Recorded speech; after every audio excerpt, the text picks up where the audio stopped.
মার্কিন সাম্রাজ্যের পতন আনুষ্ঠানিকভাবে সম্পন্ন হলো। গত রাতে মার্কো রুবিও সাংবাদিক সম্মেলন করে জানিয়ে দিলেন, ইরানের বিরুদ্ধে মার্কিন যুক্তরাষ্ট্রের যে যুদ্ধ এপিক ফিউরি, সেই এপিক ফিউরির অবসান হলো। অর্থাৎ আমেরিকা যুক্তরাষ্ট্র ইরানের বিরুদ্ধে যে যুদ্ধ লড়ছিল সেই যুদ্ধের সমাপ্তি হলো। দ্বিতীয় বিশ্বযুদ্ধে জাপানের ওপরে পারমাণবিক বোমা হামলা করে পৃথিবীতে যে মার্কিন সাম্রাজ্যের প্রতিষ্ঠা হয়েছিল, আজ 81 বছর পর সেই মার্কিন সাম্রাজ্য পারস্য উপসাগরে ডুবে গেল। ইরানের সাথে যুদ্ধে লড়তে গিয়ে মার্কিন সাম্রাজ্য আনুষ্ঠানিকভাবে পরাস্ত হয়ে হার স্বীকার করতে বাধ্য হলো ডোনাল্ড ট্রাম্পের প্রশাসন।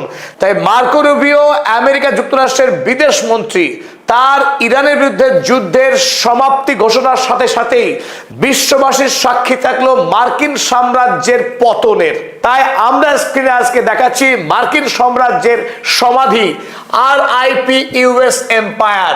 অর্থাৎ এখন মার্কিন সাম্রাজ্য তুমি শান্তিতে ঘুমিয়ে থাকো, তোমার দিন শেষ। পৃথিবীতে আর কোন রাষ্ট্র তোমার দাদাগিরি মেনে নেবে না। আর ইরান তো প্রশ্নই ওঠে না। ইরানের সঙ্গে এই মুহূর্তে শান্তি চুক্তি সম্পাদন করবার জন্য ডোনাল্ড ট্রাম্প মরিয়া হয়ে উঠেছেন। সন্তান সম্ভবা মা যখন লেবার পেনে ভোগেন, অর্থাৎ সন্তান প্রসব যখন জরুরি হয়ে পড়ে, তার শরীরে যে যন্ত্রণা হয়, ডোনাল্ড ট্রাম্প এখন ইরানের সঙ্গে যে কোনো মূল্যে শান্তি চুক্তি সম্পাদনের জন্য তিনি মরিয়া হয়ে উঠেছেন। এবং সেই ক্ষেত্রে আমেরিকা ইরানকে কোন রকম চাপ দিয়ে নয়, বরং ক্ষমা চেয়ে নতি স্বীকার করে হার মেনে ইরানের কাছে নতজানু হয়ে ক্ষমা প্রার্থনা করছে যে আমাকে অন্তত ক্ষমা করে আমেরিকার সঙ্গে শান্তি চুক্তি করে আমাকে বাঁচাও। ডোনাল্ড ট্রাম্পের এক বেহাল দশা, আর গোটা পৃথিবী এখন উল্লসিত। ইরানবাসী তো বটেই, সারা পৃথিবীর মানুষ যারা সাম্রাজ্যবাদী মার্কিন সাম্রাজ্যের অত্যাচারে অতিষ্ঠ এবং তার বিরুদ্ধে প্রতিবাদী কণ্ঠস্বর ছিল, তারা আজ উৎসবে মাতোয়ারা হয়েছে। বীর ইরান জাতি আজ উৎসব করছে। যদিও ইরানের পক্ষে আমেরিকার যুদ্ধ ঘোষণাকে স্বীকার করা হয়নি, ইরানের পক্ষে সাফ জানানো হয়েছে তারা এখনো আমেরিকা ইসরায়েলের বিরুদ্ধে যুদ্ধকে শেষ করছে না, কারণ তারা আমেরিকাকে বিশ্বাস করে না। তারা আমেরিকার পক্ষ থেকে আসা যে কোনো আক্রমণের মোকাবেলা করার জন্য প্রস্তুত আছে ইরানের সামরিক বাহিনী। চলুন মূল গল্প দেখার আগে আপনাদের সকলকে স্বাগত জানাচ্ছি, আপনাদের বন্ধু অধ্যাপক আব্দুল হালিম। গত রাতে মার্কো রুবিও সাংবাদিক সম্মেলন করে জানিয়েছিলেন যে তারা আর ইরানের বিরুদ্ধে কোনো যুদ্ধ লড়ছে না, কারণ তাদের যুদ্ধের যে লক্ষ্যমাত্রা সব নাকি পূর্ণ হয়ে গেছে। ইসরায়েলের খবরের কাগজ দ্য জেরুজালেম পোস্ট তারা হেডলাইন করেছে, সেই খবর চলুন আমরা দেখে নিই। Rubio announces end of operation epic Fury. আমেরিকার ইনি হলেন বিদেশ মন্ত্রী, আমেরিকায় তাকে বলা হয় সেক্রেটারি অফ স্টেট, অর্থাৎ অত্যন্ত গুরুত্বপূর্ণ ব্যক্তি। ডোনাল্ড ট্রাম্পের পরে বিদেশ নীতি নিয়ে যিনি ঘোষণা করেন তার মধ্যে প্রধান মুখ হলেন এই মার্কো রুবিও। মার্কো রুবিও সাংবাদিক সম্মেলন করে জানিয়েছেন ইরানের বিরুদ্ধে যে যুদ্ধ লড়ছিল আমেরিকা, তার পোশাকি নাম ছিল অপারেশন এপিক ফিউরি। সেই অপারেশন এপিক ফিউরির সমাপ্তি ঘোষণা করে দিলেন তিনি। Says US has concluded offensive stage of Iran war. ইরানের বিরুদ্ধে প্রত্যক্ষ যে সামরিক সংঘাত চলছিল সেই সংঘাতের অবসান হলো। আমেরিকার এই পরাজয় ঘোষণা কেন তাৎপর্যপূর্ণ? আমেরিকা সেই রাষ্ট্র যে রাষ্ট্র প্রতি বছরে 1,500 বিলিয়ন ইউএসডি খরচ করে সামরিক খাতে, অপরদিকে ইরান যার সামরিক খরচ বাৎসরিক মাত্র 7 বিলিয়ন ইউএসডি। এই 7 বিলিয়ন ইউএসডি খরচ করা রাষ্ট্রের কাছে হার মানছে আমেরিকা, যার বাৎসরিক সামরিক খরচ 1,500 বিলিয়ন ইউএসডি। পৃথিবী এইরকম পরাজয় অতীতে কোনোদিনও দেখেছে কিনা সন্দেহ। অথচ দেখুন পরাজয়ের স্বীকার করার সময়ও কি দ্বিচারিতা আর কি কপটতা ভণ্ডামি আমেরিকার। তিনি কি বললেন? Operation epic fury is concluded. Operation epic ফিউরিকে সমাপ্ত ঘোষণা করা হলো। কেন? তিনি বলছেন we achieved the objectives of that operation. যেমন মালিক তেমনি তার ভৃত্য। ডোনাল্ড ট্রাম্প যেমন মিথ্যাবাদী তেমনি মিথ্যাবাদী তার বিদেশ মন্ত্রী। তিনি জানাচ্ছেন যে অপারেশন এপিক ফিউরি যা যা লক্ষ্যমাত্রা ছিল সমস্ত লক্ষ্যমাত্রা তারা নাকি পূর্ণ করেছে। কি লক্ষ্যমাত্রা ছিল আপনারা সবাই জানেন। আমেরিকা চেয়েছিল ইরান আক্রমণ করে ইরানের যে ইসলামিক রিপাবলিক, সেই ইসলামিক রিপাবলিককে ভেঙে দেওয়া, সর্বোচ্চ ধর্মীয় নেতাকে খুন করে ইরানের যে শাসন কাঠামো, সেই শাসন কাঠামোকে ভেঙে দিয়ে সেখানে নতুন করে রাজতন্ত্র প্রতিষ্ঠা করা, আমেরিকার পছন্দের ইসরায়েলের পছন্দের পুতুল সরকার বসিয়ে ইরানের তেল সম্পদকে লুণ্ঠন করা, এই ছিল আমেরিকার লক্ষ্য। সেই লক্ষ্য পূরণ হয়েছে, আমেরিকা ঘোষণা করছে। কিন্তু আমরা জানি আয়াতুল্লাহ আলী খামেনি যিনি নরমপন্থী ছিলেন, তার জায়গায় তার ছেলে সৈয়দ মুস্তফা খামেনি যিনি হার্ড লাইনার অর্থাৎ কট্টরপন্থী মার্কিন বিদ্বেষী, সেই মুস্তফা খামেনি এখন ইরানের সর্বোচ্চ ধর্মীয় নেতা। তাহলে এখান থেকে বোঝা যাচ্ছে যে আমেরিকার লক্ষ্য কতখানি পূরণ হয়েছে।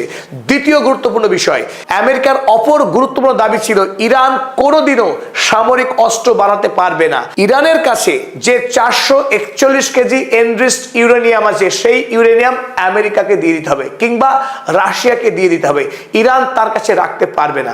আমরা প্রত্যেকেই জানি ইরানের কাছে বহাল তবিয়াতে ইস্পাহান বা অন্য কোথাও সেই এনরিচড ইউরেনিয়াম মজুদ রয়েছে। সেই ইউরেনিয়ামে মার্কিন সৈন্য হাত স্পর্শ করতে পারেনি, তার আগেই বিধ্বস্ত হয়ে গেছে। অপরদিকে তৃতীয় গুরুত্বপূর্ণ, হরমুজ প্রণালী যুদ্ধের আগে 28 ফেব্রুয়ারি ইরান হামলা করবার আগে হরমুজ প্রণালী ছিল আন্তর্জাতিক জলসীমা। সেই দেশ দিয়ে পারস্য উপসাগরের সকল দেশ, সারা পৃথিবীর জাহাজ অবাধে চলাচল করত। এই মুহূর্তে অর্থাৎ যুদ্ধ শুরু করবার পর ইরান দেখিয়ে দিয়েছে তার ক্ষমতা। ইসরায়েল এবং আমেরিকার সঙ্গে লড়াই করতে করতেই এই হরমুজ প্রণালীর দখল নিয়েছে ইরান, নিয়ন্ত্রণ নিয়েছে। এই মুহূর্তে পৃথিবীর সবচেয়ে শক্তিশালী আমেরিকা যুক্তরাষ্ট্র, তার সব নামি দামি ভারী ভারী যুদ্ধ জাহাজ একের পর এক ঘায়েল হয়েছে এবং তারা পারস্য উপসাগর, আরব উপসাগর থেকে পালিয়ে গেছে চিরতরে। হরমুজ প্রণালীকে তারা মুক্ত করতে পারেনি। এমনকি হরমুজ প্রণালীর বাইরে ওমান উপসাগরে যে নৌ অবরোধ চালাচ্ছিল মার্কিন যুক্তরাষ্ট্র, লক্ষ্য ছিল একটাই, ইরানকে কাবু করা, পারেনি। হরমুজ প্রণালীকে খুলতে পারেনি ইরান। এই মুহূর্তে অনির্দিষ্টকালের জন্য হরমুজ প্রণালী বন্ধ রেখেছে। সারা পৃথিবীতে সীমাহীন জ্বালানি সংকট তৈরি হয়েছে, সংকট তৈরি হয়েছে অর্থনৈতিক। তারপরেও আমেরিকা যুক্তরাষ্ট্র ভিক্ষা করে সারা পৃথিবীর রাষ্ট্রনায়কদের ডেকেও কোনোভাবেই হরমুজ প্রণালী খুলতে পারেনি, ইরানকে বাধ্য করতে পারেনি হরমুজ প্রণালী খুলতে। অথচ আমেরিকার বিদেশমন্ত্রী বলছেন যে তাদের অপারেশন এপিক ফিউরির সকল লক্ষ্যমাত্রা সম্পূর্ণ হয়েছে।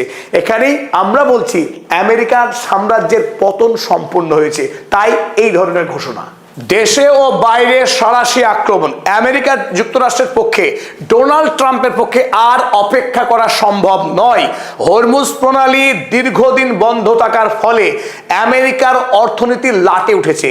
আমেরিকার সাধারণ মানুষ জ্বালানি কিনতে পাচ্ছেন না, খাবার কিনতে পাচ্ছেন না, আমেরিকার অভ্যন্তরে গৃহযুদ্ধ লাগার উপক্রম হয়েছে। তাই এই মুহূর্তে ডোনাল্ড ট্রাম্প যে কোনো মূল্যে ইরানের সঙ্গে চুক্তি করে হরমুজ প্রণালী খোলার জন্য মরিয়া হয়েছেন। আব্বাস আরাগচি এই মুহূর্তে চীনের বিদেশমন্ত্রী ওয়াং ইর সঙ্গে যখন সাক্ষাৎ করলেন, একাধিক গুরুত্বপূর্ণ বিষয়ে তারা চুক্তি করলেন। সামরিক চুক্তি থেকে শুরু করে হরমুজ প্রণালী নিয়ে ভবিষ্যৎ রূপরেখা কি হবে। কারণ 14ই মে আমেরিকার সেই যুদ্ধবাজ রাষ্ট্রপতি ডোনাল্ড ট্রাম্প চীন সফরে যাবেন, শি জিনপিং এর সঙ্গে সাক্ষাৎ করবেন। দুই দেশের বাণিজ্যিক চুক্তি এবং অবশ্যই ইরানের বিষয়ে কথা বলতে চাইছেন ডোনাল্ড ট্রাম্প চীনের সঙ্গে। সেই ডোনাল্ড ট্রাম্প চীনের শি জিনপিং এর সঙ্গে সাক্ষাৎ করবার আগেই চীন দায়িত্বশীল বন্ধু হিসাবে ইরানের বিদেশমন্ত্রীকে ডেকে নিয়েছে কথা বলার জন্য। কারণ ইরানের সঙ্গে আলোচনা করে ইরানের অভিমত, ইচ্ছা, সেগুলোকে জেনে তারপর ডোনাল্ড ট্রাম্পের সঙ্গে বসতে চাইছেন Xi Jinping. Iran first priority চীনের কাছে, আমেরিকা যুক্তরাষ্ট্র নয়। তাই এই মুহূর্তে আব্বাস আরাগচি চীনে রাজকীয় আতিথেয়তার মধ্যে গুরুত্বপূর্ণ বৈঠক যখন সারছেন, সেই মুহূর্তে ডোনাল্ড ট্রাম্প বুঝতে পেরেছেন ইরানকে কোনোভাবেই হারানো যাবে না, তাকে কোনোভাবেই বশ করা যাবে না। অতএব যে কোনো মূল্যে মাথা নত করে ক্ষমা চেয়ে হলেও ইরানের সঙ্গে চুক্তি করতে হবে, নইলে ইরানকে কাবু করা যাবে না, যুদ্ধেও হারানো যাবে না। কারণ ইরান মানেই চীন, ইরান মানেই রাশিয়া। চীন, রাশিয়া, ইরান, তিন রাষ্ট্র এক হয়ে গেছে। তাই আমেরিকা কোনোভাবে তাকে পরাস্ত করতে পারবে না। অতএব সৌদি আরবের কাছে তিনি এবার ফোন করলেন ডোনাল্ড ট্রাম্প। সৌদি আরবে ফোন করেছেন, বিদেশ মন্ত্রীকে অনুরোধ করা হয়েছে যে কোনো মূল্যে ইরানের বিদেশ মন্ত্রীর সঙ্গে আলোচনা করে হরমুজ বিষয়ে একটু নমনীয় অবস্থান গ্রহণ করতে এবং আমেরিকা নতুন করে আরো একবার 14 দফা শর্ত নিয়ে একটি MOU পাঠিয়েছে ইরানের কাছে, মেমোরেন্ডাম অফ আন্ডারস্ট্যান্ডিং। সেই মেমোরেন্ডাম অফ আন্ডারস্ট্যান্ডিং এর 14 দফা শর্ত ইরান যাতে মেনে নেয়, আর সেই মেনে নেওয়ার জন্য অনুরোধ করতে বলেছেন সৌদি আরবের বিদেশ মন্ত্রীকে। তাই সৌদি আরবের বিদেশ মন্ত্রী আজ ফোন করেছিলেন আব্বাস আরাগচিকে, যখন তিনি চীনে উপস্থিত ছিলেন। প্রায় 30 মিনিটের ঊর্ধ্বে দুই দেশের বিদেশ মন্ত্রীর মধ্যে আলোচনা হয়েছে, আর সেই আলোচনাতে নিশ্চিতভাবে ছিল গোটা পারস্য উপসাগরীয় অঞ্চলে উন্নতি, যুদ্ধ বন্ধ এবং হরমুজ প্রণালী বিষয়ে ইরানের কি অভিমত সেটা বোঝার চেষ্টা করেছেন সৌদি আরবের বিদেশ মন্ত্রী। এবং তাৎপর্যপূর্ণ এই, আরব আমিরাতের সঙ্গে ইরানের যতখানি শত্রুতা, একই শত্রুতা এই মুহূর্তে সৌদি আরবে। তাই সৌদি আরব এবং ইরান তারা পরস্পরের কাছাকাছি এসে নিবিড় বন্ধুত্বের বাঁধনে আবদ্ধ হয়েছে। আর আমেরিকার পক্ষে যুদ্ধ বন্ধের ঘোষণা হওয়া মাত্রই বিশ্বের বাজারে তেলের দাম কিন্তু নিম্নগামী, তেলের দাম নামতে শুরু করেছে। দিন কয়েক আগেই তেলের দাম প্রতি ব্যারেলে $120 স্পর্শ করেছিল। সেই তেলের দাম এই মুহূর্তে $100 নিচে কিন্তু এসে পৌঁছে গেছে। আজ একদিনেই তেলের দাম 11.5% কমে গেছে। এটা বিশ্ববাসীর জন্য একটা স্বস্তির সংবাদ। হরমুজ প্রণালী যদি খুলে যায়, তেলের দাম নিশ্চিতভাবে নেমে আসবে, বিশ্বের মানুষ স্বস্তি পাবে। এখন এই স্বস্তি পাওয়া এবং না পাওয়া পুরোটাই নির্ভর করছে আমেরিকার উপরে, কারণ গোটা ঘটনার জন্য একমাত্র দায়ী আমেরিকা এবং ইসরায়েল। চুক্তির জন্য ডোনাল্ড ট্রাম্প যে কত মরিয়া তার একটি প্রমাণ দিয়ে চলুন, সেই প্রমাণ দেখে নিন। আজ কিছুক্ষণ আগেই, আধ ঘন্টা খানিক আগে ঘুম থেকে উঠে ডোনাল্ড ট্রাম্প টুইট করেছেন, যা তিনি প্রত্যেকদিন করেন। তো এই মুহূর্তে ডোনাল্ড ট্রাম্প ইরানের কাছে একটি বার্তা দিচ্ছেন চীনের মাধ্যমে। বার্তা কি? আমেরিকা যুক্তরাষ্ট্র অনির্দিষ্টকালের জন্য ওমান উপসাগরে তারা নৌ অবরোধ চালাবো বলে ঘোষণা করেছিল। ইরান যতদিন না আমেরিকার কাছে আত্মসমর্পণ করছে ততদিন এই নৌ অবরোধ চলবে জানিয়েছিল আমেরিকা। কিন্তু আজ যখন ইরান তার দৃঢ়তা, তার সাহসিকতা দেখিয়েছে, তার কাছে মাথা নত করতে বাধ্য হচ্ছে ডোনাল্ড ট্রাম্প। ডোনাল্ড ট্রাম্প আজ জানাচ্ছেন যে আমেরিকা এই মুহূর্তে ব্লকেড তুলে নেবে, নৌ অবরোধ তুলে নেবে, কিন্তু তুলে নেওয়ার পর ইরান যেন দয়া করে চুক্তিতে অন্তত করে আমেরিকার সঙ্গে, তাহলেই তিনি খুশি হবেন। অবশ্য পরিশেষে যেটা বলতে হয়, যদি ইরান শেষ পর্যন্ত চুক্তি না করে তাহলে কিন্তু আমরা ভয়ঙ্কর আক্রমণ করব, যা অতীতে কোনোদিন করিনি। এটা ডোনাল্ড ট্রাম্পের নিত্যদিনের বুলি, এ বুলি সিরিয়াস ভাবে নেওয়ার কোনো দরকার নেই। ডোনাল্ড ট্রাম্প কি লিখেছেন ব্লকের বিষয়ে একবার দেখে নিই।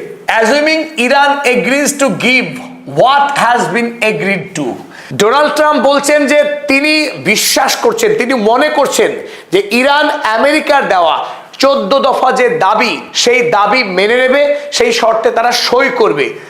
এবং তিনি বললেন which is perhaps a big assumption. তিনি খুব একটা আশ্বস্ত হতে পারছেন না, তার মধ্যে সন্দেহ রয়েছে। তিনি বললেন যেটি নিঃসন্দেহে একটা বড়সড় অনুমান, অর্থাৎ সত্য হতে পারে, নাও হতে পারে। অর্থাৎ চুক্তি হওয়া বা না হওয়া আমেরিকার হাতে নেই, চুক্তি হওয়া বা না হওয়া তেহরানের হাতে। তেহরান ঠিক করবে যে আমেরিকার সঙ্গে এই চুক্তি তারা করবে কি করবে না।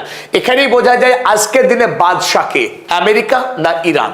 The already legendary epic Fury will be at an end। তিনি আরো একবার ঘোষণা করলেন মার্কো রুবিওর পরে ইরানের বিরুদ্ধে শুরু হওয়া মার্কিন যে যুদ্ধ, যার নাম অপারেশন এপিক ফিউরি, সেই এপিক ফিউরি বন্ধ হচ্ছে শেষ পর্যন্ত, তিনি কনফার্ম করলেন। আরো জানালেন and the highly effective blockade will allow the Hormuz Strait to be open to all including Iran। অত্যন্ত হাস্যকর কথা। তিনি প্রথমে বললেন যে আমেরিকা যে নৌ অবরোধ চালাচ্ছে সেই নৌ অবরোধ তুলে নেওয়া হবে, আর তার ফলে কি হবে, হরমুজ প্রণালী খুলে যাবে সবার কাছে, এমনকি ইরানের কাছেও। হরমুজ প্রণালী বন্ধ রেখেছে ইরান, তাই ইরানের কাছে হরমুজ প্রণালী খুলতে আসছেন আমেরিকা। হাস্যকর, ভয়ঙ্কর হাস্যকর কথাটি বললেন। ইফ দে ডোন্ট এগ্রি, যদি তারা রাজি না হয়, Donald Trump, the bombing starts and it will be sadly at a much higher level and intensity than it was before। যে কথা বলার তিনি সে কথা বললেন। ডোনাল্ড ট্রাম্প যে বারবার কথা বলছেন এখানে ইরান দেখিয়েছে মারতে হয় কিভাবে। গত পরশুদিন যখন আমেরিকার জাহাজ, একটি যুদ্ধ জাহাজ এবং একটি বাণিজ্যিক জাহাজ ইরানের বিনা অনুমতিতে হরমুজ প্রণালীতে প্রবেশ করেছিল, আর তখনই ইরানের সৈন্যবাহিনী হামলা চালিয়ে দেয় ইরানের এই যুদ্ধ জাহাজের উপরে। মার খেয়ে তড়িঘড়ি পালিয়ে আসতে বাধ্য হয়েছে মার্কিন যুদ্ধ জাহাজ। ওদিকে একটি ফ্রান্সের এবং একটি দক্ষিণ কোরিয়া জাহাজ, তারাও পারস্য উপসাগর থেকে হরমুজ প্রণালী দিয়ে আরব সাগরে আসবার চেষ্টা করেছিল। সেই জাহাজেও আক্রমণ চালিয়েছে ইরান। শুধু এখানেই থেমে থাকেনি ইরান, বরং তারপরে আমেরিকা এবং ইসরায়েলের বন্ধু রাষ্ট্র আরব আমির শাহী, সেই আরব আমির শাহীর ফুজাইরা দ্বীপে এবং আরব আমিরাতে 15টা মিসাইল হামলা চালিয়েছিল, 4টি ড্রোন হামলা চালিয়েছিল, যে আক্রমণে ফুজাইরা দ্বীপের যে তেল ডিপো, সেই ডিপোতে আগুন ধরে যায়। তাতেও আমেরিকা যুক্তরাষ্ট্র ইরানের বিরুদ্ধে যুদ্ধ করার সাহস দেখাতে পারেনি, স্পর্ধা দেখাতে পারেনি। তারা কেবলমাত্র হরমুজ প্রদেশে এসে ছোট ছোট করে 7টা স্পিড বোট ডুবিয়েছিল, তার বেশি এগোতে পারেনি। তাই ডোনাল্ড ট্রাম্পের যে ফাঁকা আওয়াজ, সেটা সহজেই অনুমেয়, বিশ্ববাসী এই কথা খুব ভালোভাবেই জানে। তাই আর্ট অফ ডিল কাকে বলে? ইরান শেখাচ্ছে আমেরিকাকে, RIP আমেরিকান এম্পায়ার। ইরান ঘোষণা করেছে বিশ্ববাসীর কাছে। কিন্তু এইখানে প্রশ্ন, art of the deal, Donald ট্রাম্পের নিজের লেখা বই, বেস্ট সেলার বই আর্ট অফ দ্য ডিল, সেই বইয়ের পাতা খুলে এখন ইরান পড়াচ্ছে ডোনাল্ড ট্রাম্পকে কি করে ডিল করতে হয়, আর সুপার পাওয়ারকে কি করে মৃত্যুর পথে ঠেলে দিতে হয়, RIP আমেরিকান এম্পায়ার লিখে দিতে হয়। সেই art of the deal Iran শেখালো বিশ্ববাসীকে।